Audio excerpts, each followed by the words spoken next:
தமிழர் கட்சி ஒரு இலங்கை ஈழத்தை சார்ந்த ஒரு கட்சியாக தான் ஆரம்பிக்கப்பட்டது. அதுதான் நீங்க சொல்லிட்டு இருக்கிறீங்க.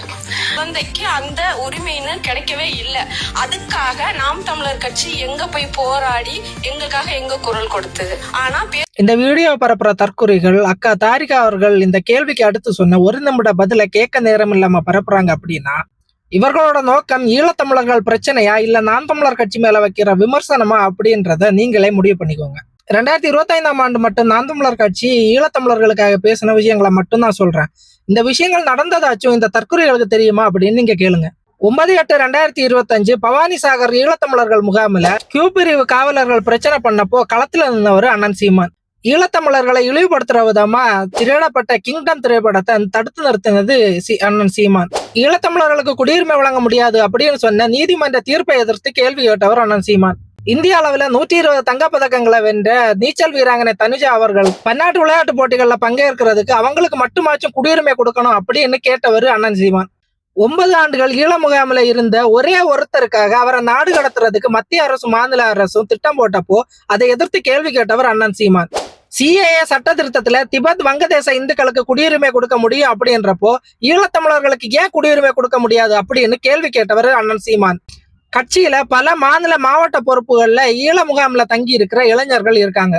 அதுல ஒருத்தரோட ஆடியோவை நான் அட்டாச் பண்றேன். அப்படியே இந்த நிகழ்ச்சியில அக்கா தாரிகா அவர்கள் சொன்ன பதிலையும் இந்த வீடியோல அட்டாச் பண்றேன். ஐயா, இது ஒரு முட்டாள்தனமான கேள்வி ஐயா. நானும் ஈழத்தமிழர் முகாமில் தான் இருக்கேன். நான் ஈழத்தில் இருந்து எங்கள் அப்பா அம்மா இங்கே வந்து நான் இங்கே பிறந்தேன். எனக்கு கிடைக்க வேண்டிய உரிமைகள் கிடைக்கல. இப்போ வரைக்கும் இங்கே அகதியாக தான் இருக்கேன்.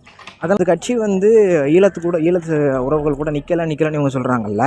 போன வருஷம் ஈரோட்டில் பவானிசாகர் அப்படின்னு ஒரு இலங்கை அகதிகள் முகாம் இருக்குது. அந்த முகாமில் வந்து ஒரு வீடு பிரச்சனை வந்தபோது ஒருத்தர் வந்து விஷம் குடிச்சிட்டார். அப்போ கூட அவங்க கூட போய் ஆளாக நின்னது வந்து நாம் தமிழர் கட்சி தான். அவங்க கூட அண்ணே இதுக்கான முன்னெடுப்புகளை எடுத்துகிட்டு தான் இருக்காரு. ஈழத்தமிழர்களோட பிரச்சனைனா ஆளாக நாம் தமிழர் கட்சி தான் அனுப்புகிறாரு. எனக்குமே நல்ல பிரச்சனை. இப்போ என்னை கல்வி படிக்க வைக்கிறதே அவங்க தான். அப்படிங்கிற போதில் அவங்கள குறை சொல்கிறது என்னங்களாங்கன்னு எனக்கு புரியலை. நாம் தமிழர் கட்சியுடைய அடிநாத கொள்கை அப்படிங்கிறது பார்த்தீங்கன்னா தமிழ் தேசியம். ஒட்டுமொத்த உலக தமிழர்களுக்கான ஒரு கொள்கை தான் எங்களோடது.